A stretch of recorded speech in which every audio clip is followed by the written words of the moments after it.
This is Doug McIntyre, the editor-in-chief at 24/7 Wall Street, and I'm with Lee Jackson, who is our premier editor for finance, the economy, public company stocks. We're going to have a conversation about IPOs today. After what it was really a tough 18 months for IPOs, we're starting to see some green shoots or whatever they're called when they come up in your yard. What are you seeing now? What's going on with IP? It seems like it's waking up a little. It is waking up, and the problem that happened in 22 and 23 is there was just no deals. And so people reluctantly started to come back this year, but Astera Labs came out, and that's an AI driven sort of deal. And Reddit came out. And of course, Reddit's been around, the front page of the internet. Well, it's been around for like 20 years and it's never made a penny. But after a decent start, it skyrocketed higher. And then people that do what's called naked short selling came in and, probably have bled it back down to the highs from the very first day. But that's the kind of thing that gets an IPO market working. And, it's been all but closed for 2 years. I think one of the things you and I remember is some of the really frothy market IPOs. And I'm not going back even to 1999, 2000, but I was a stockbroker then. I loved them. Yeah, right. So what would happen is these things would pop, double, even triple digits on the first day. And then they would very often sell down quickly as people took profits. Are you seeing as much of that now, or are the run-ups after the day of the IPO and the day after a little bit more sane? Astera Labs, for instance, has hung in well, and it's hung on some big games. Reddit, which we just mentioned, skyrocketed higher but came back in because once again they don't make any money. And I think, I was there. I was there from '96 through 2000 through deals that were just ridiculous. And I saw one that was called theglobe.com. You may remember this one. I was working at Bear Stearns. It priced at 7, and the opening trade was 86. And at that time, it was the highest. And of course, every client I had said sell. And, it came back. And it was actually like theglobe.com was like a Facebook.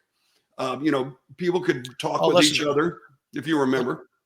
I was running a publicly held company called All2 Technologies. It was a video compression software company. Came out at 2, moved to 12.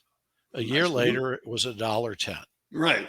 So that well, was the globe.com does not exist. They did a secondary maybe 6 months after the original deal in the mid 50s, and it went to 0. Yeah, exactly. Is there a temptation right now in the capital markets to say, I've got to get my IPO out if I'm the investment bank? Get it out now. The market is running up. You can't count on the fact that that's going to continue for another 6 months. So are you going to see a rush of companies and their investment banks say, get on that roadshow, get it out now, don't wait? I really think so, because number one, the queue was just jammed with deals that have been in there for 18, 24 months, like you mentioned earlier. And now there's good deals that are coming where they're probably like, let's get out as quick as we possibly can. Because if we hit a really bad stretch or a really sharp correction, that'll bring everything to a screeching halt.